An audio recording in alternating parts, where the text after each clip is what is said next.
Halo, kita jumpa lagi hari ini dengan pelajaran mekatronika untuk jurusan teknik mesin di STT Mandala. Oke, pada hari ini kita akan memulai kuliah ini dengan mempelajari sistem hidrolik dan pneumatik. Oke, yang pertama kali adalah kita akan membahas apa itu hidrolik. Ya, jadi itu hidrolik adalah suatu sistem yang menghasilkan gaya dan gerak dengan menggunakan fluida hidrolik sebagai medium transmisi daya.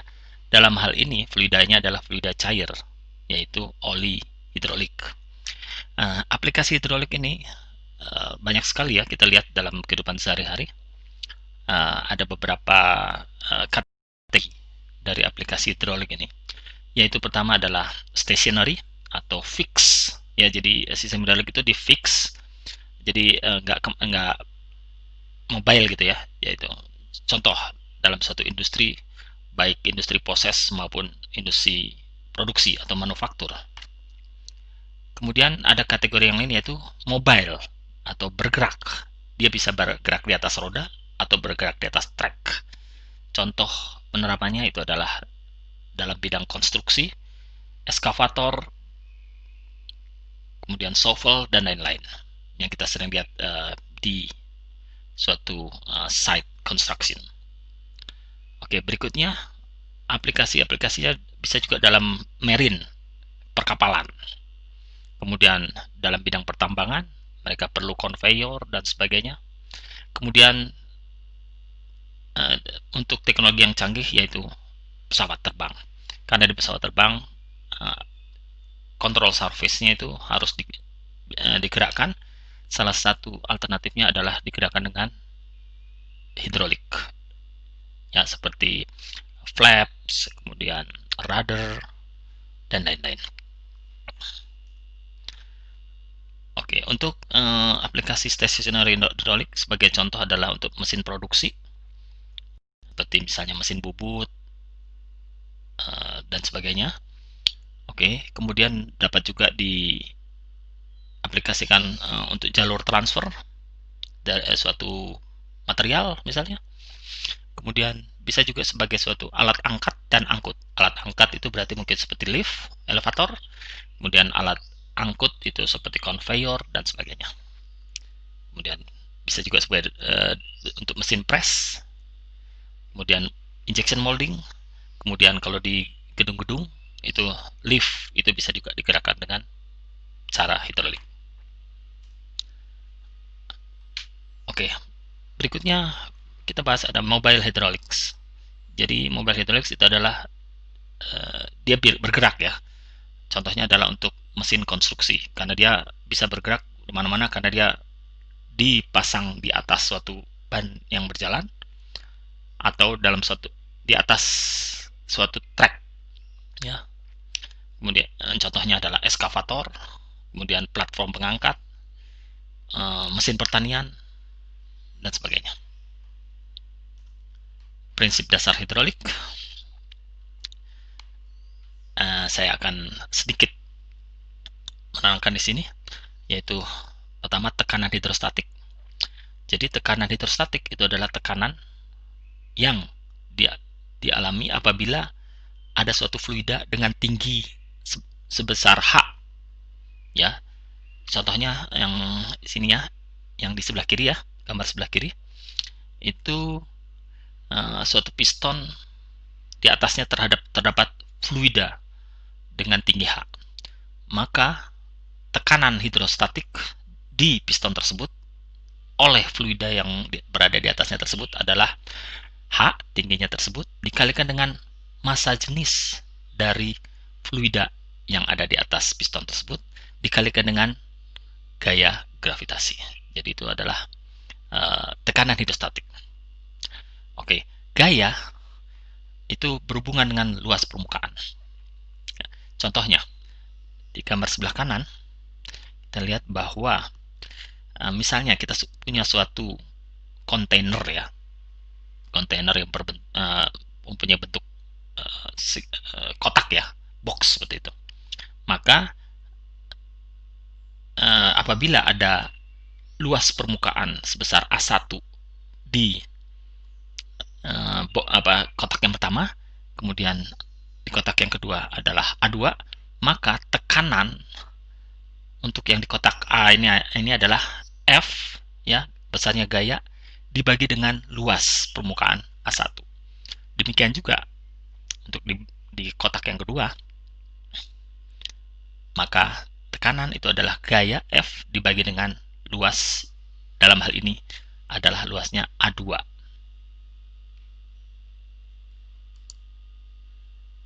Oke. Kemudian saya akan berikan suatu ilustrasi sebagai contoh.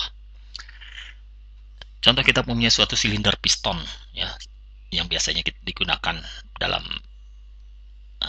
hidrolik atau pneumatik ya. Silinder tersebut diberikan tekanan sebesar 100 bar. Kemudian permukaan piston efektif misalnya ya, besarnya adalah 7,85 cm persegi. Maka tentukan gaya maksimum yang diperoleh. Oke, maka solusinya diketahui tadi, tekanan adalah 100 bar. 1 bar itu adalah 10 pangkat 5 atau 100.000 Pascal. Atau kalau kita konversikan menjadi Newton per cm persegi, adalah 1000 Newton per cm persegi. Kemudian luasnya adalah 7,85 cm persegi. Maka gaya yang terjadi akibat dari tekanan di permukaan luas tersebut adalah P dikalikan A, atau 1000 Newton dikalikan 7,85 cm persegi, atau sama dengan 7.850 Newton. Oke. Nah, untuk biar kita tidak usah menghitung-hitung lagi manual seperti itu, maka bisa kita buat suatu grafik ya, antara diameter piston dengan gaya serta tekanan. Jadi kalau misalnya ada gaya sebesar misalnya 1000 Newton, kemudian dia mempunyai diameter 200 misalnya ya, 200 mm, maka dia tekanannya yang diperoleh adalah sebesar sekitar 300 sampai 350 bar. Ini mungkin sekitar 340 bar. Oke, jadi dengan grafik tersebut kita bisa langsung menentukan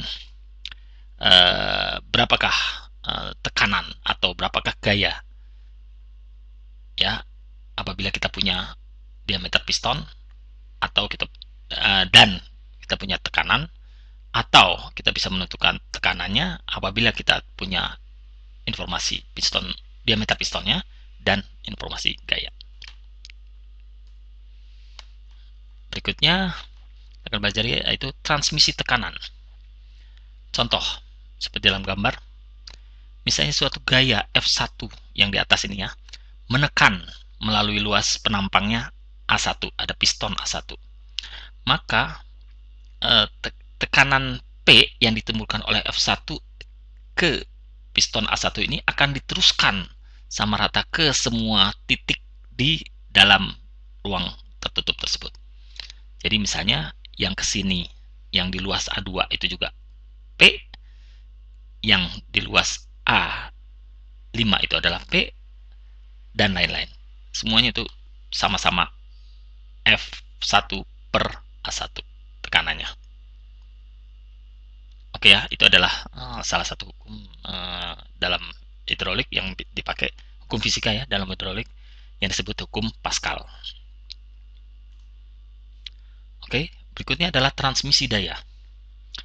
Contoh, misalnya kita punya suatu kendaraan, mobil ya, mobil gitu ya. Jadi mobil itu mau diangkat ya dengan suatu piston ya, kita pakai piston sebelah kiri nih, kita mengangkat mobil, kita berikan gaya F1 ke luas piston ya, luas piston A1 sehingga dia menghasilkan tekanan P1. Kemudian fluida tersebut diteruskan untuk mengangkat piston yang lebih besar. Ya, piston yang lebih besar tersebut dia mempunyai luas A2 yang lebih besar ya. Maka P1 itu sama dengan P2. Nah, kita tahu dari rumus yang tadi, P1 adalah F1 dibagi dengan A1, P2 adalah F2 dibagi dengan A2. Oke, karena tekanan P1 sama dengan tekanan P2, maka F1 bagi A1 sama dengan F2 bagi A2. Kita lihat di sini bahwa dengan gaya yang kecil kita bisa mengangkat suatu beban yang lebih besar. Oke. Berikutnya saya akan berikan ilustrasi untuk teori tersebut. Contohnya, sebuah kendaraan akan diangkat dengan dongkrak hidrolik. Misalnya kita punya dongkrak hidrolik. Seperti ini ya. Nah, kita punya dongkrak hidrolik dengan piston yang luasnya adalah A1.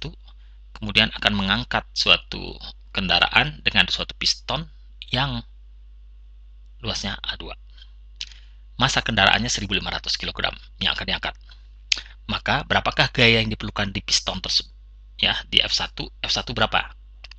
Oke, kita mengetahui misalnya luas piston untuk A1 adalah 40 cm persegi. Luas piston yang A2 yang besar itu adalah 1.200 cm persegi. Maka berapakah gaya yang diperlukan untuk mengangkat ini piston ini? Piston yang A2. Oke. Maka solusinya kita tahu masa adalah 1.500 kg. Kemudian F2 itu adalah yang akan kita angkat ya. Itu adalah massa dikalikan gravitasi. Itu bisa misalnya 1.500 dikalikan dengan gravitasi kita pakai 9,81 misalnya kilogram meter per second kuadrat ya. Itu maka gaya F2 itu adalah 14.715 Newton. Itu yang harus kita angkat. Nah, kemudian kita tahu bahwa tekanan P1 di piston 1 itu sama dengan tekanan P2 di piston 2. Maka gaya F1 di dongkrak hidrolik itu adalah A1 dikalikan F2 dibagi dengan A2 atau 490,5 Newton. Dari sini kita lihat bahwa dengan gaya hanya 490,5 Newton kita bisa mengangkat kendaraan yang beratnya 14.715 Newton. Bayangkan itu berapa kali lipat. Oke, berikutnya transmisi perpindahan. Kita tahu bahwa volume yang dipindahkan ya dari sebuah ruangan ya. Misalnya ini ada suatu ruangan di piston 1 ya. Itu ada ruangan. Apabila kita menekan maka dia terjadi perpindahan fluida sebesar misalnya S1. Kemudian luas dari pistonnya adalah A1. Maka volume yang dipindahkan ya apabila kita menekan piston 1 itu adalah S1 dikalikan dengan A1 ya, atau luas alas dikalikan dengan panjang. Oke, kemudian untuk yang piston yang lebih besar juga sama, V2 volume yang dipindahkan itu adalah perpindahan S2 dikalikan dengan luas pistonnya A2. Maka di sini lihat bahwa volumenya tidak akan hilang kan, karena volume yang dipindahkan ini harus sama dengan volume yang dipindahkan di sini. Oke, maka S1 dikalikan dengan A1 sama dengan S2 dikalikan dengan A2. Oke, ilustrasi untuk hal tersebut. Jika diketahui misalnya luas A1 di piston yang kecil itu besarnya 40 cm persegi, kemudian luas A2 di piston yang besar itu adalah 1.200 cm persegi, kemudian stroke atau langkah perpindahan dari piston itu adalah misalnya 15 cm ya, 15 cm, maka S2 atau perpindahan yang terjadi di piston yang lebih besar itu adalah S1 dikalikan dengan A1 dibagi dengan A2, atau 15 dikalikan 40 dibagi dengan 1200 atau 0,5 cm. Berikutnya, setelah transmisi perpindahan, maka kita lanjutkan dengan transmisi tekanan. Oke, kita lihat bahwa misalnya ada dalam suatu silinder hidrolik. Kemudian di piston yang sebelah kiri itu misalnya terjadi tekanan P1 yang masuk dari selang yang di sini ya, yang di kiri ini ya. Maka tekanan P1 ini akan memberikan gaya F1 ke piston dengan luas A1 ini. Maka akan diteruskan melalui batang piston ke piston yang lebih kecil. Maka gaya F2 akan beraksi pada luas penampang A2 di piston yang kecil tersebut. Karena luas penampang A2 lebih kecil dari luas penampang A1, maka tekanan P2 akan lebih besar dari P1. Oke, jadi F1 sama dengan P1 kali A1, F2 sama dengan P2 kali A2. Maka P2 adalah P1 dikalikan dengan A1 bagi A2. Karena A1-nya lebih besar dari A2, maka P2 akan lebih besar dari P1. Contoh, suatu silinder hidrolik, ya, ini namanya double acting, ya, silinder hidrolik double acting. Jika diketahui misalnya ya, yang sebelah kiri supply hidrolik ya, fluida hidrolik yang sebelah kiri itu misalnya tekanannya adalah 10 bar atau 10 kali 100.000 ya, 10 kali 100.000. Ini 10 kali 100.000 Pascal. Maka kemudian luas penampang di sebelah sini kiri ini adalah A1, itu adalah 8 cm persegi misalnya. Kemudian luas A2 yang di sebelah kanan ini karena dia sudah dikurangi dengan batang piston ya, luasnya misalnya lebih kecil kan pasti ya, maka itu adalah 4,2 cm persegi. Maka tekanan di piston 2 ya, di daerah piston 2 ini adalah P2 adalah P1 dikalikan dengan A1 per A2 atau sama dengan 10 kali 100.000 ya, 10 kali 5 dikalikan dengan luas A1 adalah 0,0008 meter persegi ya, dari meter semua ya, dibagi dengan A2. A2 adalah 0,00042 meter persegi. Maka hasilnya adalah 19 bar. Ya, dari 10 bar yang diberikan, maka di sini terjadi 19 bar tekanannya. Oke, berikutnya adalah laju aliran. Ya, laju aliran itu adalah volume cairan yang mengalir melalui pipa pada suatu periode waktu tertentu. Ya, laju aliran rumusnya adalah ya, simbolnya adalah Q besar ya. Itu adalah sama dengan volume per satuan waktu. Volume ya dalam satuan misalnya satuan SI adalah meter kubik, kemudian waktu dalam satuan SI second ya, detik. Maka laju aliran adalah itu ya, Q sama dengan V bagi dengan T. Persamaan kontinuitas.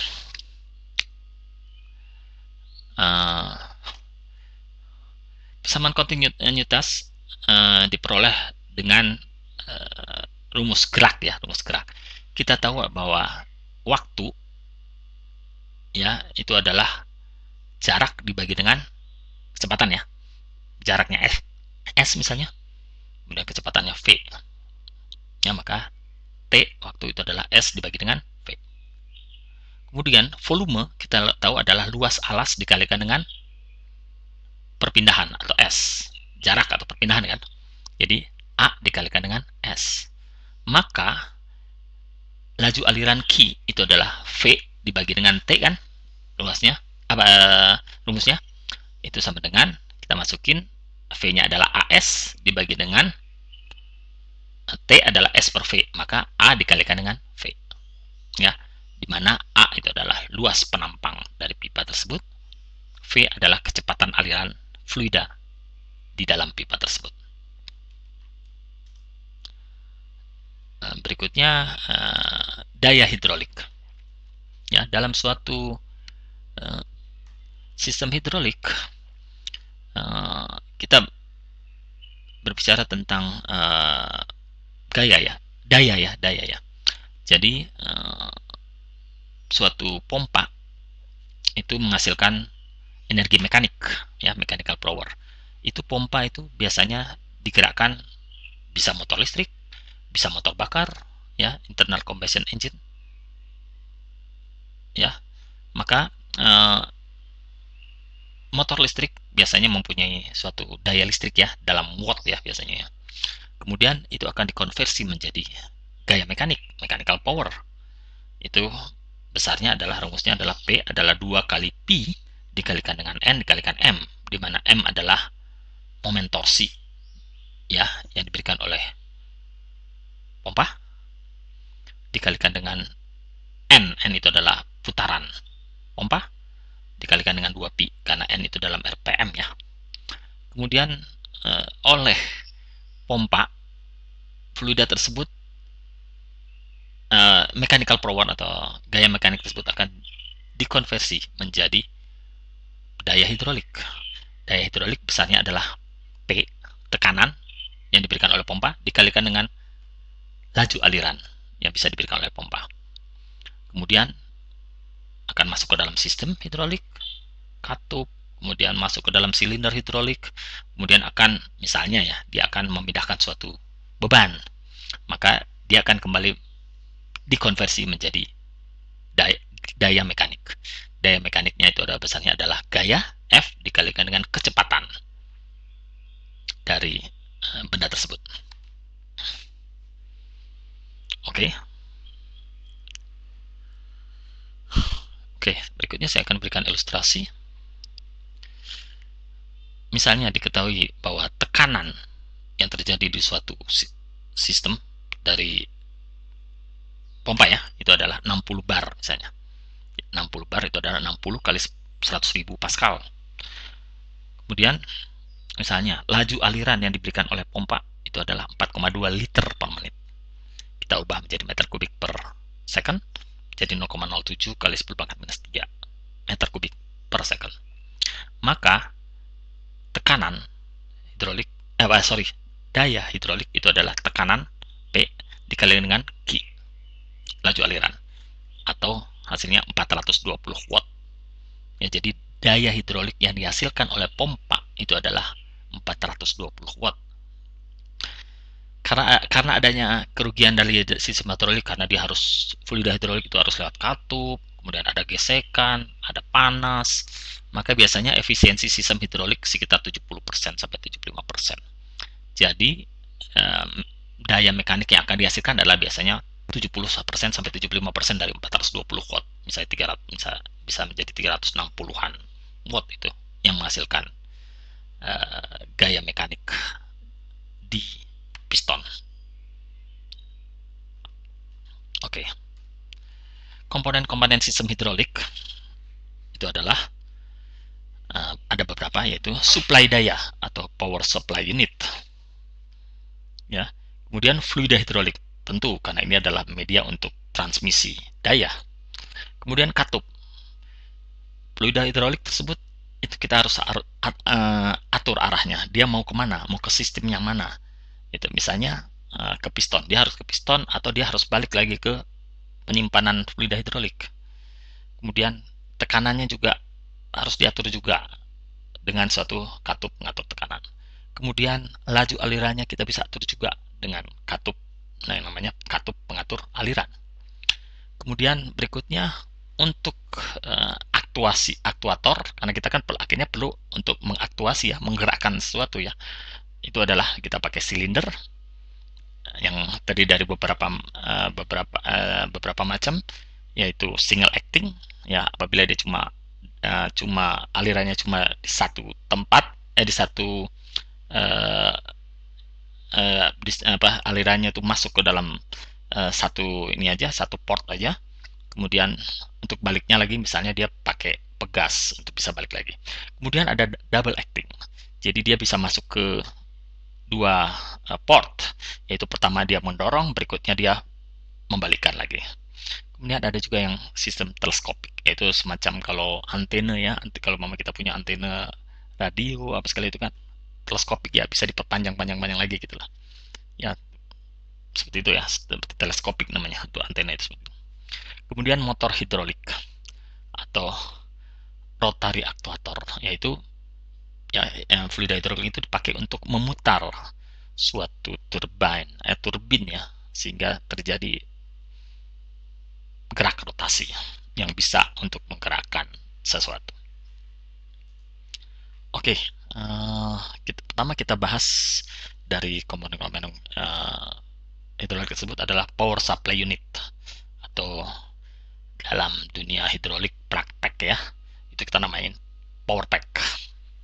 Gunanya itu adalah memberikan daya hidrolik yang diperlukan dengan mengkonversi daya mekanik dari motor penggerak ya. Jadi daya mekanik dari motor penggerak dirubah menjadi daya hidrolik untuk mendorong silinder hidrolik atau memutar motor hidrolik. Itu terdiri dari pompa hidrolik, kemudian filter oli, karena fluida hidrolik itu bisa saja ada geram-geram akibat gesekan ya dalam pipa atau dalam katup atau di silinder. Nah, itu sehingga harus difilter biar bersih ininya yang masuk ke dalam sistem ya. Jadi yang dari reservoir bersih dulu baru masuk ke dalam sistem. Kemudian ada pendingin atau pemanas oli ya, jadi olinya karena dia bergesek-gesekan dia panas ya, atau misalnya kalau di daerah dingin dia misalnya beku, maka dia harus dipanasin. Oke ya.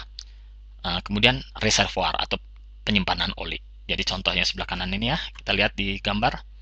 Maka itu terdapat suatu motor AC ya, motor listrik AC, dia memutar pompa, kemudian ada reservoir atau untuk nyimpan olinya, oli hidroliknya. Kemudian ada katup relief valve. Jadi karena dia berputar terus, tekanannya kan naik terus ya, naik terus. Apabila tekanannya mencapai suatu harga tertentu, katupnya akan membuka sehingga fluida hidroliknya akan balik masuk ke reservoir. Oke, penggerak mula berikutnya. Untuk penggerak mula biasanya untuk stationary hidrolik itu biasanya motor listrik ya, untuk yang fix ya, bisa di pabrik manufaktur atau satu industri proses dan sebagainya. Sedangkan untuk mobile hidrolik seperti eskavator, kemudian bulldozer dan sebagainya, itu biasanya pakai motor bakar atau internal combustion engine. Berikutnya adalah pompa hidrolik. Gunanya itu adalah pompa hidrolik ini adalah untuk mengubah energi dari penggerak ya, penggerak dari motor tadi, motor listrik atau motor bakar, menjadi energi hidrolik. Ya, jadi misalnya dalam satu reservoir itu fluidanya itu akan berada pada tekanan atmosfer ya, tekanan udara luar biasa seperti inilah ya. Kemudian oleh pompa dia akan diberikan suatu energi sehingga dia bisa keluar dari pompa dengan suatu tekanan yang lebih tinggi yang bisa dipakai untuk menggerakkan sesuatu setelah melalui silinder hidrolik atau motor hidrolik.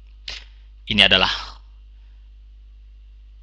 simbol ya, simbol ISO ya, simbol internasional ya dari pompa. Ya, ini biasanya digunakan untuk suatu rangkaian diagram rangkaian hidrolik. Oke, jenis-jenis pompa macam-macam. Oke, ada namanya gear pump. Ini pakai gigi, dua buah roda gigi yang berputar saling berlawanan. Maka fluida hidrolik yang masuk dari bawah ini misalnya ya, itu akan keluar dengan suatu tekanan yang lebih besar. Kemudian ada namanya fan pump. Ini kita lihat ada fan, ada semacam sudu ya, satu turbin yang dia akan memberikan daya ke fluida yang masuk untuk akhirnya menghasilkan tekanan yang lebih tinggi daripada tekanan yang masuk. Kemudian ada namanya piston pump atau pompa piston. Ini seperti piston seperti di motor bakar lah ya. Jadi dia berputar ya, misalnya di sini diputar oleh suatu motor bakar misalnya, maka dia ini adalah port masuknya, kemudian ini adalah port keluarnya. tekanannya akan lebih tinggi daripada tekanan pada saat masuk. Oke, berikutnya kita lihat teorinya untuk pompa hidrolik.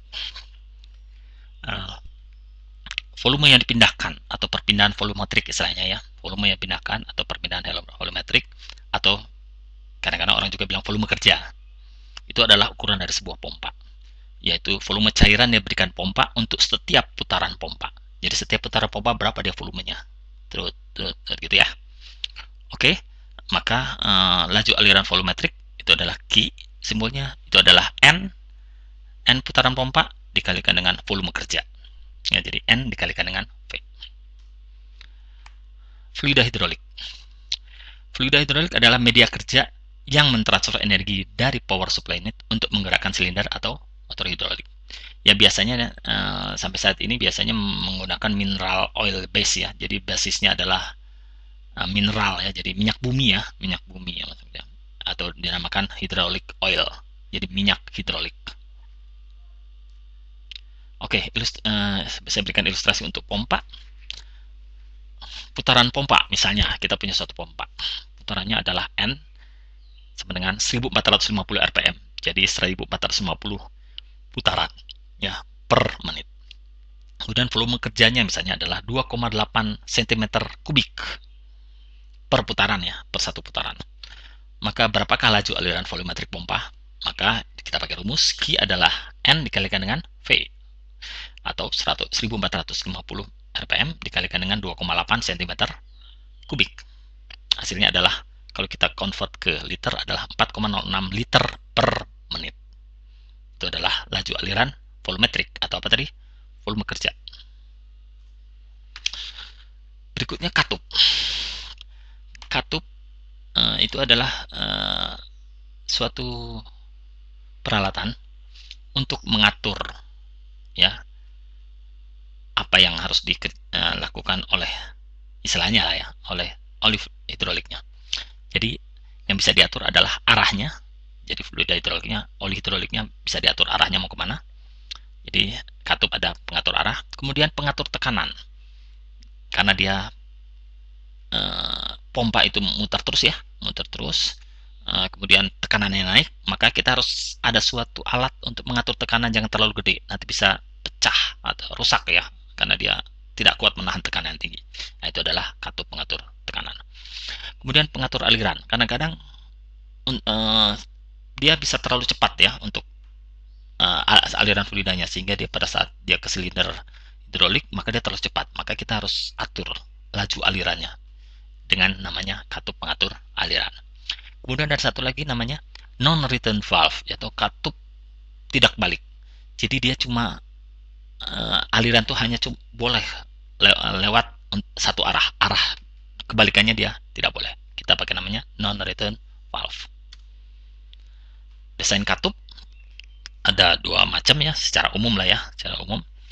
Yang satu adalah popet, seperti ini desainnya, seperti popet, seperti ada seperti gini lah ya, popet ini seperti jarum kali ya, seperti jarum. Kemudian ada namanya pakai spool. Spool itu ada batang piston seperti ini yang sebelah kanan. Ini namanya desain spool ya, seperti ada batang ini. Kita lihat alirannya seperti apa ya. Kalau mama ini dia lagi duduk di dudukannya ini, maka dia tidak bisa mengalir. Tapi apabila dia naik ininya, popetnya, maka dia bisa mengalir dari port ini ke port ini. Demikian juga untuk spool. Oke, dalam sistem hidrolik port katup itu dinamakan ya, untuk diagram rangkaian ya, dinamakan port. Biasanya di port suatu katup biasanya diberi label dengan huruf, yaitu P, T, A, dan B. P itu adalah biasanya pressure port namanya, tekanan, itu biasanya mungkin dari pompa misalnya. Kemudian T itu dari tangki atau reservoir. Kemudian A dan B itu adalah power port namanya, power port. Oke, katup memiliki beberapa posisi switch biasanya. Misalnya ya, terus garis horizontal antara huruf-huruf nama port, misalnya P, kemudian garis A, itu berarti port-port tersebut saling berhubungan. Kemudian contohnya adalah yang gambar di atas ini ya. Contohnya gambar di atas ini ada P garis A garis B garis T. Maka semua port P, T, A, B itu saling berhubungan. Kemudian bisa juga huruf tunggal yang dipisahkan dengan koma, misalnya P garis A, T. Maka ini menandakan bahwa port yang T ini itu diblok. Ya, contoh di sebelah kanan ya, ini adalah gambar. Maka kita lihat bahwa port A, port B, dan port P itu tersambung, kemudian koma, T itu di blok.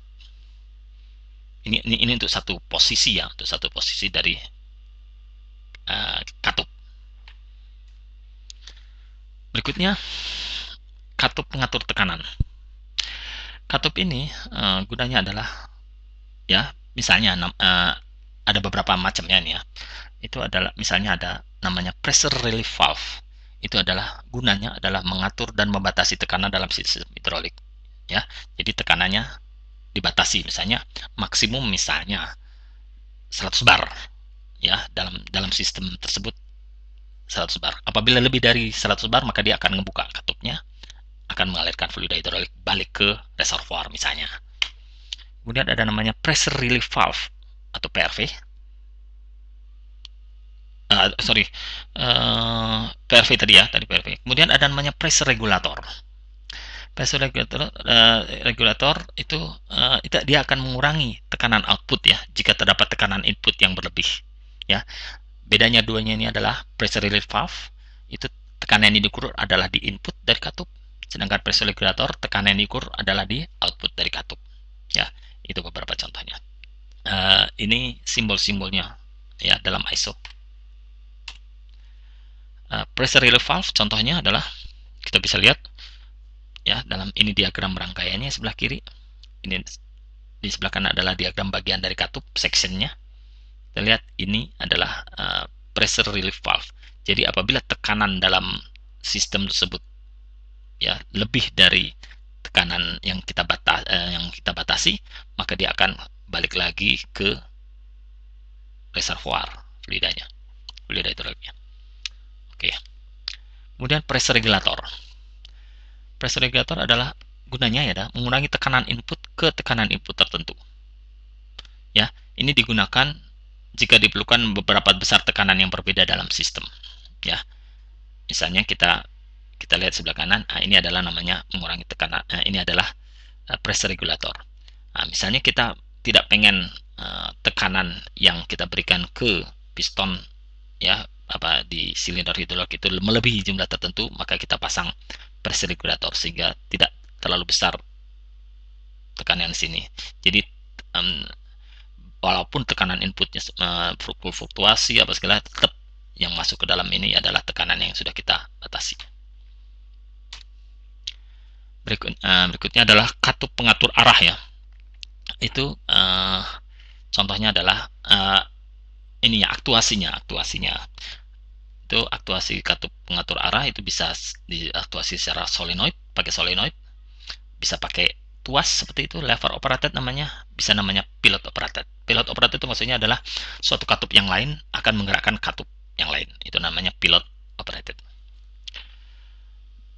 Ya, katup pengatur arah ya, itu adalah gunanya adalah untuk membuka atau menutup jalur aliran pada suatu sistem hidrolik. Misalnya yang gambar sebelah kiri ini ya, contohnya. Maka kita lihat bahwa aliran dari P ya itu akan mengalir ke A ya, atau A akan mengalir ke P. Nah, itu maka simbolnya kita pakai segi 4 seperti ini. Kemudian ada arah aliran ya dari P ke A misalnya. Kemudian pada saat push button ini pakai push button ininya aktuasinya pada saat push button itu tadi pada saat push button ditekan ya, pada saat push button dilepas misalnya, maka port P ini akan tertutup ya, kemudian port A juga tertutup, maka dia pada posisi yang kedua ini kedua port tersebut adalah tertutup baik A maupun P. Maka kita akan lambangkan, simbolkan sistem katup tersebut dengan dua buah posisi, ya, jadi dua buah kotak. Ini adalah posisi yang pertama yang di kiri, dia mengalir bisa naik turun. Kemudian yang sebelah kanan adalah posisi blok, ya, terblok A dan P. Kemudian ini adalah aktuasi, ya, pakai push button. Kemudian baliknya dia kita lihat, kalau mau secara fisik kita lihat, kita pakai pegas, maka kita berikan di sini bahwa dia baliknya itu adalah pakai pegas. Kemudian simbol katup pengatur arah, ya, secara umum kita bisa lihat macam-macam posisi switch itu dengan kotak dengan segi 4, ya. Kemudian jalur aliran dengan simbol anak panah. Kemudian posisi tertutup dengan seperti itu, dengan seperti garis gitu, ya, garis vertikal dan horizontal. Kemudian kalau jalur aliran dua arah seperti itu, bisa naik turun misalnya, atau alirannya cross dan sebagainya.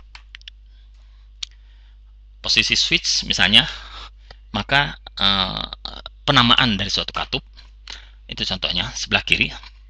Ini kita lihat ada berapa port? 4 port, ya, untuk satu posisi. Berarti ada 4 port, berarti kemudian ada 2 posisi.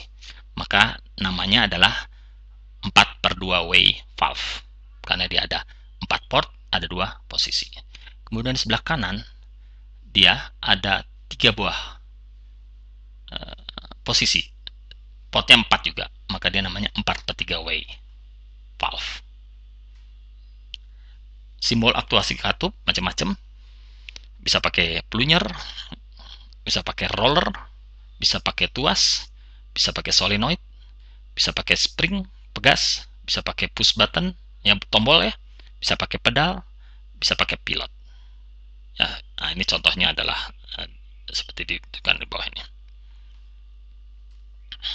Non-return valve. Nah, itu adalah katup supaya dia tidak balik, ya, supaya tidak balik. Simbolnya adalah seperti ini. Jadi ada pegas, kemudian ada bola seperti ini, kemudian ada ini. Ini menandakan arahnya. Jadi apabila ada fluida yang ke arah dari kiri ke kanan, maka dia bola ini akan tertekan sehingga dia tidak bisa mengalir. Tapi kalau dari kanan ada aliran, apabila tekanannya cukup untuk mendorong pegas tersebut, maka dia bola ini akan terbuka, akan mengalir sebelah kiri. Jadi dari kiri nggak boleh, dari kanan boleh. Ya, ini adalah skema potongannya dari non-return valve tersebut. Di sebelah kanan ini adalah aplikasinya. Kita lihat bahwa di sini ada non-return valve. Jadi fluida yang sudah keluar sini tidak akan masuk sini. Dia akan ke kiri, ya, masuk ke dalam suatu pressure relief valve di sini. Katup pengatur aliran. Gunanya ini adalah untuk mengurangi kecepatan silinder atau RPM dari motor hidrolik yang tergantung dari laju aliran. Ini adalah dia bekerja berdasarkan pengurangan luas penampang katup yang menyebabkan peningkatan tekanan. Jadi dia kayak pakai orifice gitu, ya. Jadi dikurangi luas penampang katupnya, mengecil gitu, ya. Kemudian peningkatan tekanan akan dikurangi oleh pressure relief valve dengan mengalirkan fluida hidrolik kembali ke reservoir. Ya. Jadi ini contohnya adalah ini, ya. Ini adalah katup pengatur aliran. Ya, maka tekanan di sini apabila ini dikurangi, maka tekanan di sini akan besar, ya. Nah, untuk mengurangi tekanan tersebut, maka fluidanya dialirkan melalui suatu pressure relief valve kembali ke reservoir. Kemudian ada namanya pengatur aliran satu arah, one way valve. Itu ini adalah contohnya, ya, contoh mekaniknya, ya, contoh mekaniknya. Ini dia membatasi aliran hanya berlaku di satu arah saja. Jadi dia adalah kombinasi antara katup pengatur aliran orifice dengan katup tidak balik, ya. Jadi lambangnya adalah ini. Jadi dia aliran hanya satu arah saja, kemudian alirannya juga, laju alirannya juga diatur, ya. Ini bisa diatur di sini dengan orifice. Berikutnya adalah silinder hidrolik. Itu ada, ya, secara umum ada 2 macam, yaitu single acting. Jadi kita lihat kalau single acting di sebelah kiri, ya, hanya 1 port, ya, yang ada untuk mendorong piston tersebut. Untuk baliknya dia biasanya mengandalkan beban yang ada di sini atau pakai pegas. Kalau untuk double acting, kita lihat dia ada dua port ya. Jadi misalnya ada fluid hidrolik masuk ke sini, maka piston akan bergerak ke kanan. Kemudian apabila ada fluid hidrolik masuk di sini yang tekanannya lebih besar daripada yang di kiri, maka dia akan mendorong piston ke kiri. Contoh single acting cylinder, diagram rangkaiannya. Kita bisa lihat di sini. Yang sebelah kiri adalah diagram rangkaian, di sebelah kanan adalah diagram sectionnya ya. Maka kita lihat ini adalah power pack masuk ke dalam suatu katup pengatur aliran misalnya. Ini 3/2 ya, 3/2 karena portnya ada 3, kemudian posisinya ada 2, kemudian digerakkan oleh tuas, kembalinya oleh pegas. Itu biasanya single acting itu di katup pengatur alirannya itu adalah 3/2 ya, 3/2 way. Kemudian kalau double acting itu biasanya itu diatur oleh yang katup 4/2 way atau 5/2 way juga bisa. Oke ya. Oke. Berikutnya aktuator hidrolik. Nah, itu dia hanya dikonversi aja menjadi putar motor ya. Jadi daya hidroliknya dikonversi menjadi putar motor. Contoh aplikasi adalah mungkin di pesawat terbang dan sebagainya. Oke, kita berikan ilustrasi untuk silinder hidrolik. Contoh, sebuah silinder hidrolik akan digunakan untuk memindahkan komponen dengan jarak 50 mili. Jadi dia akan memindahkan komponen dengan jarak 50 mili. Berapa 50 mili? 5 cm ya. Dalam waktu 10 detik, 10 second. Kemudian gaya yang diperlukan untuk memindahkan komponen tersebut adalah 10 kN, 10.000 Newton ya. Oke. Maka tentukan tekanan kerja serta laju aliran cairan hidrolik yang diperlukan jika silinder dari piston tersebut berdiameter 100 mili. 100 mili itu berapa? 10 cm ya. Oke, maka kita ketahui bahwa perpindahan atau S ya itu adalah 50 mm atau 0,05 meter. Kita konversi. Kemudian waktu adalah 10 second T. Kemudian gaya adalah 10 kN atau 10.000 Newton. Kemudian diameter piston adalah 100 mm atau 0,1 meter. Yang ditanyakan adalah berapa tekanannya, kemudian berapa laju alirannya. Maka kita dapatkan bahwa kecepatan dari piston tersebut adalah S perpindahan dibagi dengan waktu atau 0,005 meter per second. Kemudian gaya itu adalah tekanan itu adalah gaya dibagi dengan luas. Maka gayanya tadi berapa? 10.000 kilonewton. Kemudian luasnya adalah karena dia berbentuk penampangnya lingkaran, maka luasnya adalah pi/4 dikalikan dengan diameter atau 0,1 persegi ya, 0,1 kuadrat. Maka hasilnya adalah 12,73 bar. Kemudian laju aliran itu adalah V ya, kecepatan dikalikan dengan luas. Ya tadi ada rumusnya kan tadi. Maka hasilnya 2,36 liter per menit. Kemudian simbol hidrolik itu sudah distandarkan ya oleh ISO ya, International Standard Organization. Misalnya adalah pompa untuk yang perpindahan tetap, itu simbolnya seperti ini. Kemudian relief valve seperti ini pressure reducing valve seperti ini, filter seperti ini ya. Kemudian cooler ini dan sebagainya. Ini adalah double acting cylinder ya. Kemudian reservoir ya, hydrostatic reservoir itu ini jadi tidak bertekanan ya. Kemudian motor ya, motor hidrolik ya yang dua arah, lambangnya ini dan sebagainya. Oke. Nah, demikian kuliah saat ini.